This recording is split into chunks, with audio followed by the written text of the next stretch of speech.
Dalton's Movie Reviews. I'm Dalton. I'm Angelo. And what movie did we review this time? Be Kind, Rewind. Well, this movie starred Jack Black and Mos Def. Is that how you pronounce Mos it? Def, Mos yes. Def, the rapper, I think. yes, I think he does stuff for Def Jam. Yes. It also had Danny Glover from Lethal Weapon and other things. And in this movie, what did they do, Angelo? They made movie parodies. Yes. It's one of those movies about making movies. Yes. But in a more literal sense this time. Yes, they had to create a very interesting plot device to get us to there as well. Like, in the movie, Danny Glover plays Mr. Fletcher, I believe was his name. And he owns a video store called Be Kind Rewind, and it's in the city of... Oh shit, what was the city called? Somewhere in New Jersey. Yeah. I think it was close to Harlem, because they... In the beginning, they had said that whatever city they were in, I feel bad for not remembering what it's called, but that was the birthplace of jazz, supposedly, instead of Harlem. It was close to Harlem, I remember that much. But Danny Glover owns a video store in that city, and they are still using VHS tapes, and this is a 2008 movie that's supposed to take place in 2008. Because they're hipsters, I guess. Hipster. Because VHS will never go out of style. Except it did. Yeah, there was a lot of references to kind of like, old style video stores to Wave of the Future.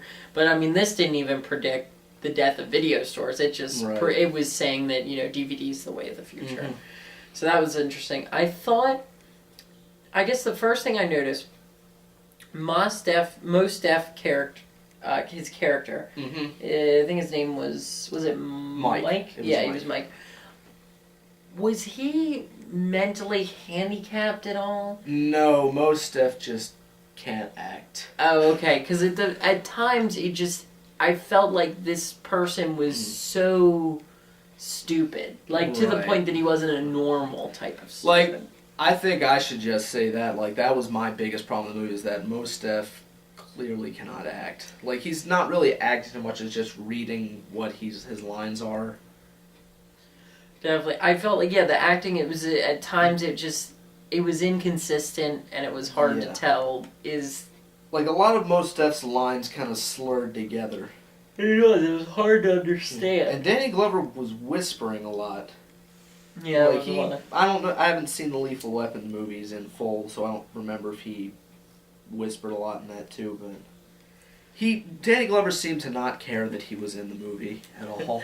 He actually wasn't in there that much. He wasn't, but for the few scenes he was either whispering or not acting. Yes. Jack Black, I thought he was, he's Jack Black. Yeah, Jack Black, expect. He puts that energy in everything he's in. He does. I think he just likes making movies. He's really into. Jack Black's that kind of guy who feels wow, I shouldn't be a movie star, but here I am. Definitely. I thought, and I didn't really have a problem with any of Jack Black's stuff. I thought, again, that huge plot element of him getting magnetized. Oh yeah, that's what we were talking about before. Is that necessary, or is that just... Right. The whole deal with that was, Mr. Fletcher goes out of town for some reason, the reunion with jazz people, I think. Mm-hmm. And Jack Black tries to sabotage a power plant, but instead gets magnetized. So when he goes into the video store, he ends up erasing all of the tapes because he's magnetized, because...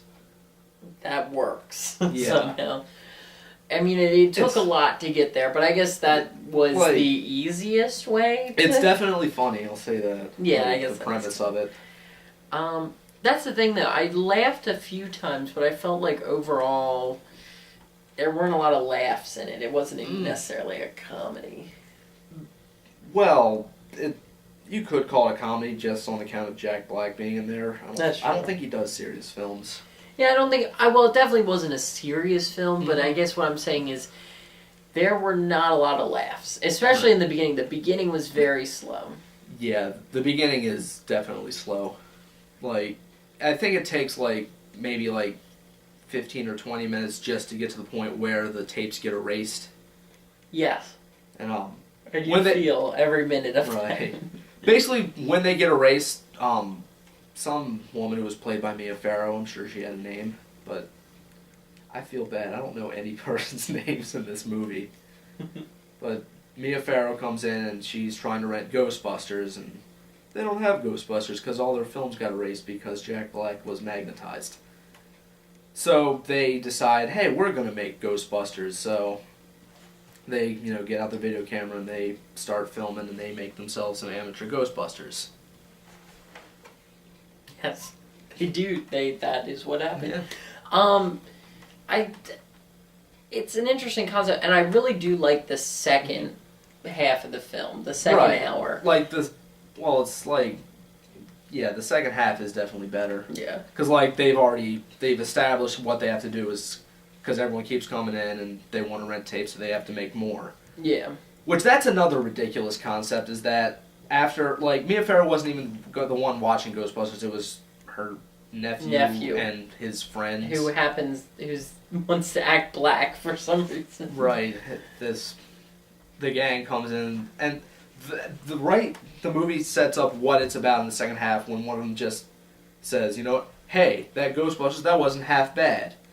Like, in what universe does that happen besides, well, obviously the Be Kind Rewind universe? Yes, definitely. I feel like the Be Kind Rewind video store is like YouTube.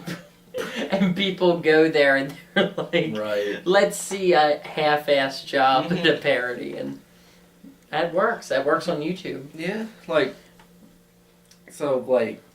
Basically they just make movies that have already been made, and then somehow this makes them really big. And there was one guy, I remember, he said he had drove out from New York just to go to this video store. So I'm like, no. How do you make it that, like... It's very odd, and especially because you have to pay for it. Like, again, like I was saying with YouTube, you go in there and it's free and it's cheap laughs, but I don't think anybody would pay even $1 to rent a shitty home movie. Like, that's pretty much what it was. It was like some bizarre mixture between the actual movie and America's Funniest Home Videos.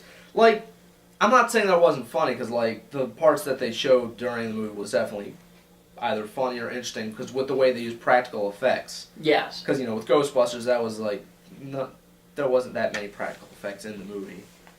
Like, there was definitely computers involved. Definitely. But they didn't have computers because, video camera. So everything that they did, they called it Sweded version. It's their home version. The Sweded version had all practical effects, which, in a sense, I feel like maybe that's what the movie's trying to say. Like, practical effects are better. Yeah. Even though I'm pretty sure when Jack Black got magnetized, that lightning wasn't practical. Yeah. There were a lot of contradictions, because also there was a reference to the length of the films, where they were saying, and then the girl says 20 minutes is the length of time that people can even pay attention, so that's fine. And it's like, it's a 2-hour movie. It would even be more validated if it was a short film, as in like an hour and 30 minutes. But you're making a 2-hour movie, and you put a line in there saying that short films. A line that laundry girl that they get because they're starting to make movies that have women, so they need a woman actor. And then all of a sudden she just comes in and says, oh, hey, we're making 20-minute Sweden films because that's all that people can pay attention, and your movie is like an hour and 40-some minutes. You keep saying 2 hours. It's a long. It's average. Yeah. It feels like a very long movie. Again, first half drags a lot. There is a lot of dragging on it. It's not really 2 hours, but it feels like. The movie definitely picks up when the whole Sweden thing catches on. Yeah, definitely. And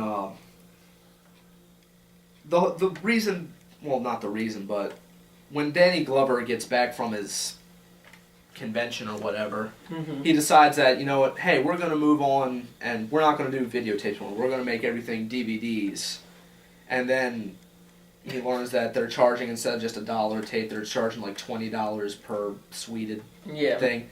So he just completely goes back and says, "Oh yeah, remember when I said DVDs? No, we're just gonna continue sweeting things." There was no development of that plot point. There No, really he wasn't. completely dropped that. I feel like that's a lot of the subplots in the film. They're created. That did happen and a then lot. and then nothing. Like they just is introduced happening. subplots and then they were completely dropped. Just the only subplot that actually went somewhere, I think, was Jack Black's magnetism, because like it did have a final ending. Yeah, where like he peed it out. Yeah, he just pissed it out, which was definitely that was the highlight of the film, comedy wise. That was Jack Black pretty pissing hilarious. and his piss was magnetized. Yeah, and it was like that weird yellow again, and not a Yeah. practical effect either. That was just very yellow to be. Yellow piss and all the metal that's around just follows the piss. But I think probably the most interesting like statement they're trying to make. I don't know if they were actually trying to make this as a statement, but the one thing it talks about copyright issues of making independent films, and I think that would be probably the best thing that I think this film illustrates is that when people try to make films, especially films that are parodies or things like that, they're always under threat of the studios coming after them. And so they make this whole thing of, well, if we make our own movies, then it's fine. And they even then show how it's even still hard to make an independent film by yourself. Because, like, the Police broke it up. Right. And it's like they weren't doing anything. Yeah. But there was probably... And I think as an independent filmmaker, and any independent filmmakers out there can understand, that is definitely a big problem. Because you're always worried, like... Oh, can I film here? Can I not? And you don't have the money to pay for things, so you kind of have to do it guerrilla style. Right, as independent filmmakers. Between the both of us, how many times have the cops said something to us about it? I know we got the once one time. with teenagers, and then once, luckily, at the end when we were filming our Christmas special. But that was the only 2 times I remember. Yeah, but it does happen a lot, and it is hard, and it's like you never know where. Like, for example, like parks, you're technically not supposed to film in parks, and it's like it's nature. Right. How does that? But long story short, I felt like that was one of the best developed, the copyright deal, which is a bigger deal because like the reason that they're charging more for the suited films, they're trying to make them faster and get more money out of the deals because their video stores being threatened of getting demolished because it looks like shit, which it does. Yes. That was another thing that I thought was good too, is like property rights, because they do a lot of those urban revitalization projects, and they're basically pushing people out. And it's like, but it comes into mind like, what is ownership? Like, do you actually own the place you're at, and things like that. And then, when they start to get enough money to do it, then the fucking copyright people come in. The woman who was actually played by Sigourney Weaver, I learned in the credits, so there's that if anyone cares. Yeah, there was some interesting casting. So she comes in and does her bitch work, and then all the tapes are steamrollered, which I don't know if that's how they deal with that. I guess that is the quickest way to do. I don't know how that would work. And I feel like also it'd have to get pretty big for the studios to take note. But I guess that's the point of the film, is that it gets big enough. Yeah, which is weird because like they only needed to make, I think it was either $6,000 or $60,000. It was $60,000. $60,000. Which I mean, like in terms of film, yeah, that's not too much. I mean, if you're like, I suppose if you're doing independent films, that's a decent amount. Yeah, I mean that's definitely a good, if you're making $60,000 profit, that's pretty amazing. Because it's like the first Paranormal Activity, I think, only cost like it was something crazy like $5,000 or something to make, and it made boatloads of money.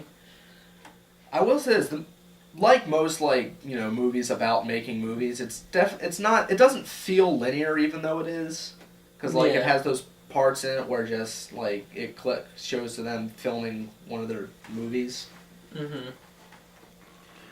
Which they did have a montage somewhere, I think, in the middle, where they were showing them sweeting some of the other movies that they were doing, like Driving Miss Daisy, Men in Black, and others. That almost felt like a commercial because they had like the rolling titles. Because it's like they didn't even show all the films that they sweeted, and it's like, why are you putting up the names of films you sweeted if you never actually sweeted them? Right. But maybe they have, because apparently there's a website you can go on and you yeah. can see all the Sweden films. In the end credits, they show that, like, hey, to see Mike and Jerry's, I don't know why they use the name of the characters, but they did.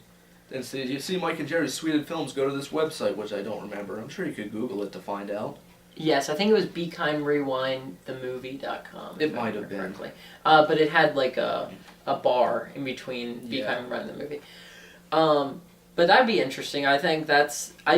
I actually would have liked to have seen more, because I like the montage, maybe a little more of I that. feel like the real good thing of the movie is that, like, the best part is, like, the Sweden films. Like, those are, in my opinion, the highlights of the movies. Oh yeah, definitely. Like, and then the actual... Because there it kind of makes sense that most Steph can't act. Yeah, because it's like, it's supposed to be like a real amateur thing, and then Jack Black, he's like one of those people, like, you don't even know if he's acting anymore, but it's so entertaining to watch.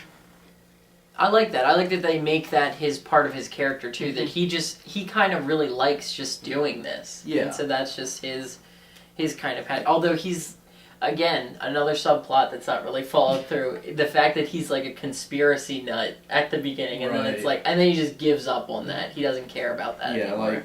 Like, really Jack Black saved this film. Like, if they had cast someone else as Jack Black's character, I probably would have not liked this movie. I mean, I liked the end, I like its talks about, independent film and stuff like that, but I feel like there's a lot of inconsistent acting in general. I feel like the characterization of women, especially in this film, is very interesting because it makes them all... is annoying the right word? Bitchy? Or bitchy. That's the only word you can say. And I don't know if that was a purposeful thing or just a writing thing, but I feel like almost every woman in this film had some sort of, like, nagginess. It seemed to mostly be the women that Jack Black talked to a lot. That's true. Like, with some of them it kind of made sense, but, like, the woman in the laundromat whose dress they borrowed for what movie? Rush Hour 2? Like, yeah. She wasn't very bitchy. That's true. But it was very odd characterization of women. Again, I didn't catch it too much. Like, I noticed it with the first two women who were at the store, but I don't know. Yeah, I don't know. Even the girl kind of had the laundry girl. Yeah, Amma. Although I will say, they were kind of, again, this might just be because they don't finish out subplots, but they didn't have her fall in love with either of the characters, which I thought was good, but at the same time it might have just been because they didn't finish up her story. They did have a weird-ass scene when they were talking about that, like, when Mike and Amma are talking to each other, and then Mike brings up Amma's mustache that I never saw. And then all of a sudden, like, she's just like, I don't have a mustache, and then Mike is just like, oh, here, let me check, and, like, puts up the light. They just does this weird thing where I think, like, brushes his cheek up on her. Yeah, and it's like... The fuck was that? And he was trying to, like, kiss her, but it didn't... I don't know. That scene was just... I could almost call that the scene from, like, the nacho eating scene from Death Proof. Death Proof. Who put that there? Definitely. It's just a weird scene that's in there. And I just feel like, again, maybe it was just because they didn't finish subplots that they didn't finish out that. The movie definitely had a subplot problem. But that'd probably be my biggest thing. I feel like really the ending of it is like when the copyright police or whoever they are come in and take all their money because copyright laws.